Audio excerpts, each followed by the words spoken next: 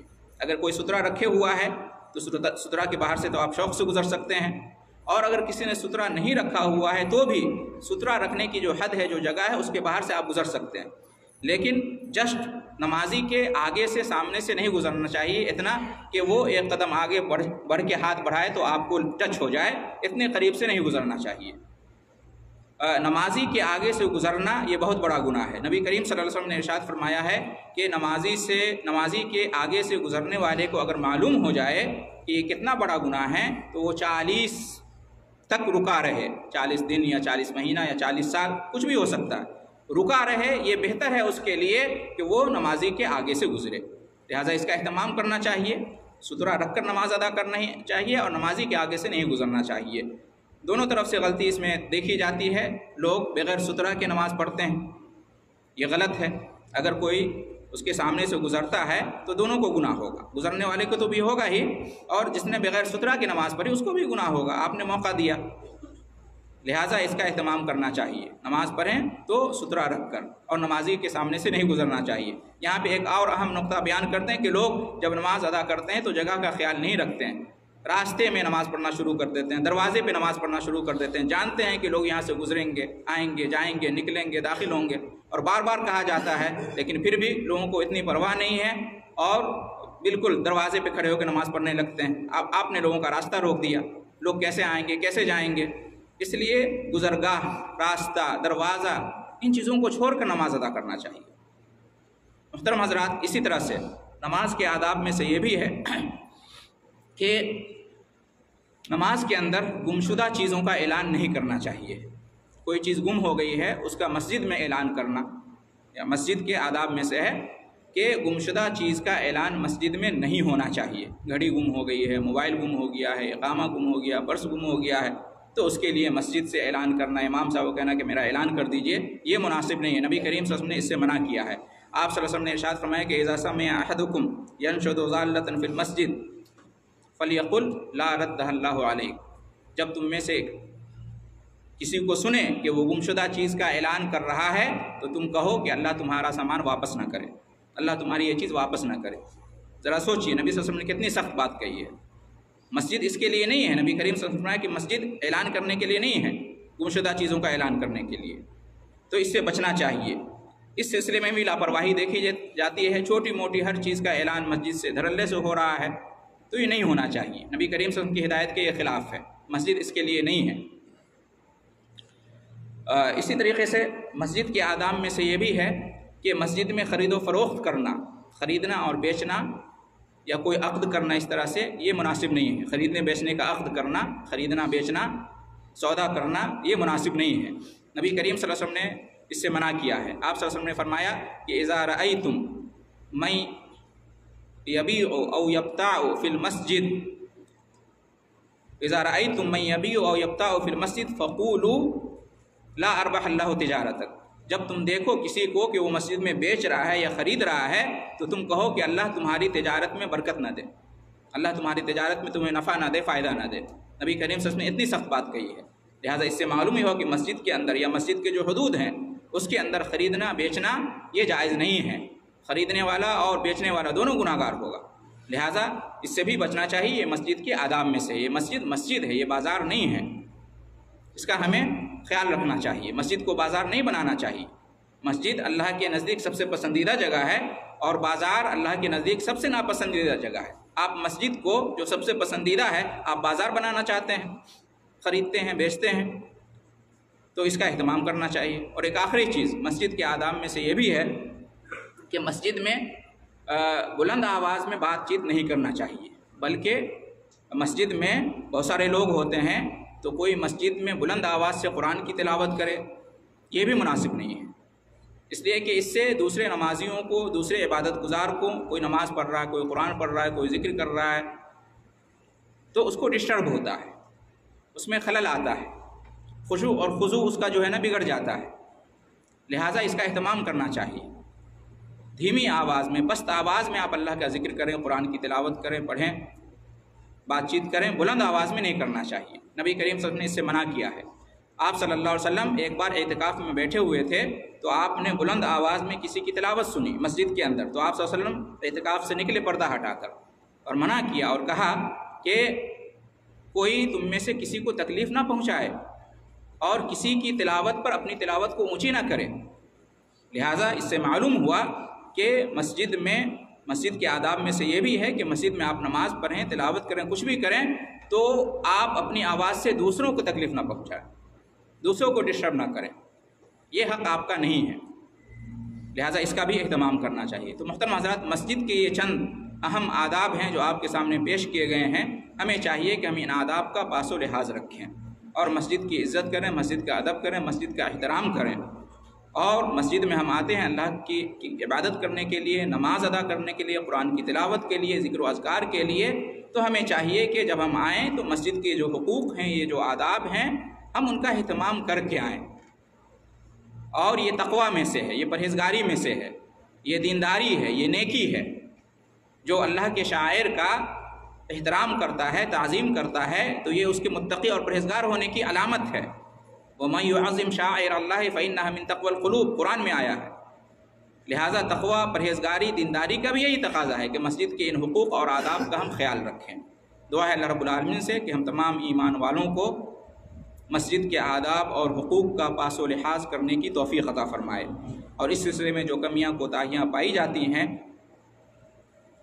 ان کی اصلاح کرنے کی اللہ رب العالمین توفیق عطا فرمائے۔ مسجدوں کا ادب اور احترام کرنے اور نماز کا ادب اور احترام کرنے اور اللہ کی تعظیم کرنے کی اللہ رب العالمین ہم سب کو توفیق عطا فرمائے، آمین۔